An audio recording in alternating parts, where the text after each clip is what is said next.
Sige, pag-usapan natin in Tagalog. Oh my gosh! Pag-usapan natin in Tagalog yung Quindara at yung Fouquerat issue.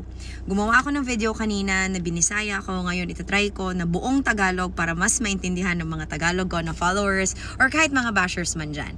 Kung ikaw man ay masasaktan sa sasabihin ko, kung hindi man tayo magkakilala, umilag ka na lang dahil hindi ako responsable sa mga masasaktan sa sasabihin ko.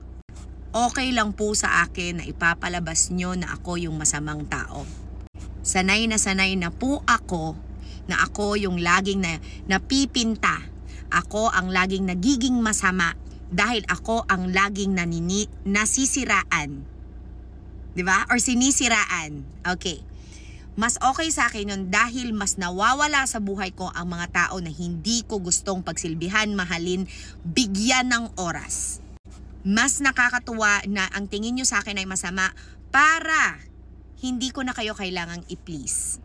Kaya okay lang sa akin na sisiraan ako na ako yung pinakamasamang tao ako yung pinakamasamang nilalang sa balat ng lupa dahil hindi na kita kailangang serbisyohan, mahalin, bigyan ng oras at hindi mo rin naman yan deserve. Kasi nung 2022 nangyari to sa akin, ako ang naging masama dahil hindi ko dinefend ang sarili ko. Kaya nakarelate ako sa nangyari kay Fouquerat at kay Quindara dahil wala talagang mananalo sa kanilang dalawa. Bakit? Kasi sa mga tao na defend kay Fouquerat dahil gusto nila si Fouquerat talaga sa mga mata nila ang tama. Si Quindara naman, on the other hand, kung hindi mo talaga siya gusto, magagalit ka talaga sa ginawa niya. Ang ginawa lang naman niya ay nagsabi lang naman siya ng totoo. Yan naman talaga kasi ang kahirapan. Kung hindi mo gustong masira ka, bakit ka gumawa ng ikakasira mo? Kasi hindi naman siniraan ni Quindara, okay? Yung si Fouquerat dahil sinabi lang naman niya ang totoo. Ako, I can relate to that kasi lagi akong napapasama dahil sinasabi ko lang naman ang totoo. Hindi kita sinisiraan. Kasi ang sinisiraan is magsasabi ka ng isang bagay na hindi naman totoo na ikakasira ng isang tao para ikaw yung magmukhang mabait. Hindi ako ganun at hindi ganun ang labas ng pagkakarinig ko sa sinabi ni Quindara. Kaya I can relate kasi ginawa to sa akin noong 2022. Kaya nagpapasalamat ako na nangyari yun sa akin noong 2022 dahil nawala sa buhay ko ang lahat ng mga tao na napakagaling magdrama sa social media. Mga tao na akala mo'y animoy perfect. Na perfect talaga sila sa mata ng ibang tao. Pero sa katotohanan sila yung pinaka-animal. Sila talaga yung mga anak ng dibil. Sila talaga yung pinaka-plastic. Sila yung may mga image na kailangan talaga nilang i-uphold sa social media para sabihing napakabait nila. Pero sa katotohanan, sila yung mga hindi masaya. Ako, kahit ako yung naging masama sa mata ng maraming tao, masaya ako. Nakakatulog ako ng maayos na wala akong kailangang i-please. Kasi kahit naman hindi mo ako gusto, kung ginagamit mo ang pangalan ko para magkaroon ka ng atensyon ng ibang tao, para kumita ka, you're welcome. Sanay na sanay ako dyan. Sa mga taong may ayaw sa akin pero obsessed na obsessed sa akin. Hindi ko talaga kailangang i-please ang kahit na sino mang tao. Yun talaga ang na-learn ko na napakalaking blessing ko sa buhay ko. Yun talaga ang na-realize ko na okay lang sa akin na ako yung animal sa story ng ibang tao. Okay lang talaga na ako yung sinisiraan kesa naman ako yung naninira. Because may kaibahan yan eh. Ang paninira ng puri ng ibang tao is kung nagsasabi ka ng isang bagay na hindi naman totoo. Eh ako kasi, ang mga sinasabi ko ay ang katotohanan lamang. Kung nagmukha kang masama dahil sa sinabi kong katotohanan, problema mo na yan. May mga tao na nagsasabi naman sa akin na yun nga ma'am, ang hirap talaga magsabi ng sekreto. Well, personally kasi, I don't share secrets with my friends. Bakit? I'm just myself around people. I'm just myself around people.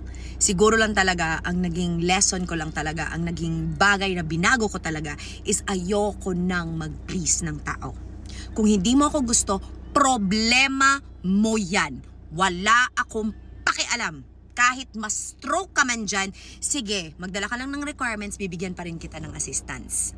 Ganyan na lang talaga ang prinsipyo ko, kaya ginawa ko yung video na yon kasi nakarelate talaga ako sa issue ni Fouquerat at ni Quindara. Pero may isa lang din akong i-add. Kasi may nag-message sa akin na parang yung about daw kay Chardy at saka kay Poca. Ganun dapat.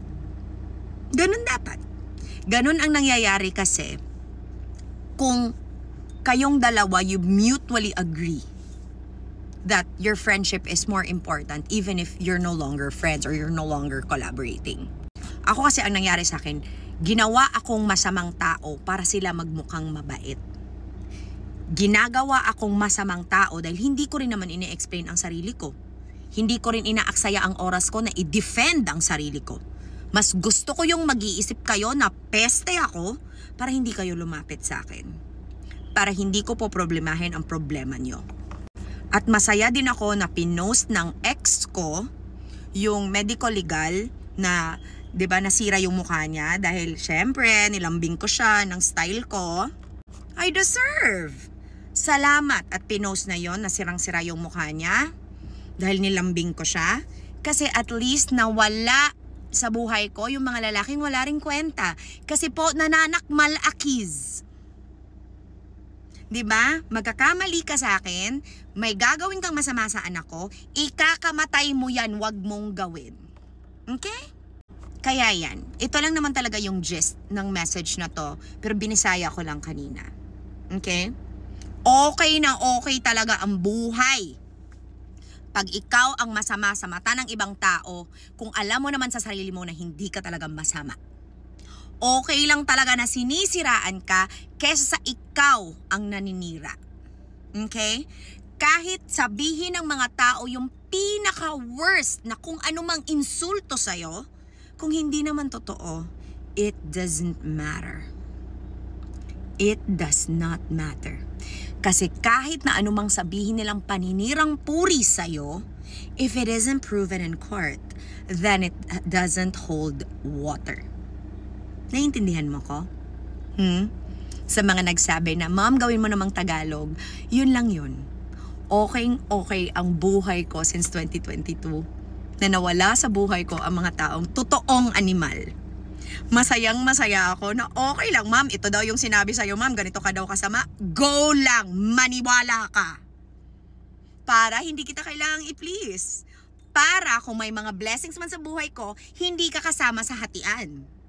At saka yung mga totoong nakakakilala sa akin, yun ang natatawa sa mga naninira sa akin. Kasi may naninira sa akin na gamit ako dati. Naninira sa akin, grabe talaga. Dahil sa mga Romualdez na ako ngayon nakasuporta.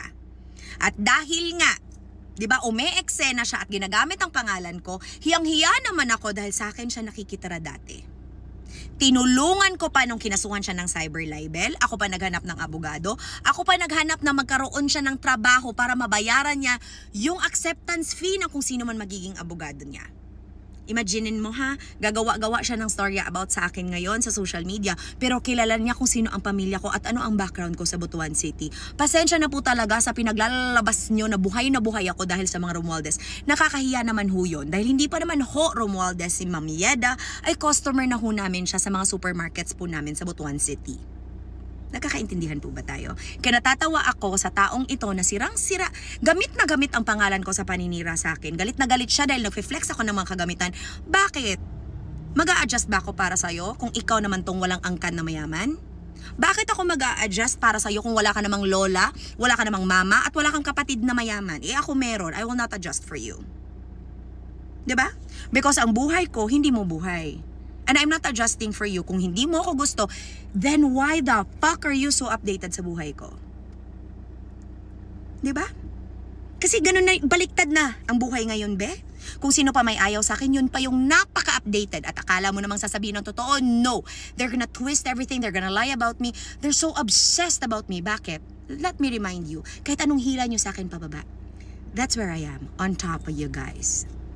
And the better thing to do is to mind your own business. But then again, if I'm your world, thank you. But it doesn't really matter to me. Ganun lang yun. I hope you learn. It's fine being the villain than playing the victim. Yan lang.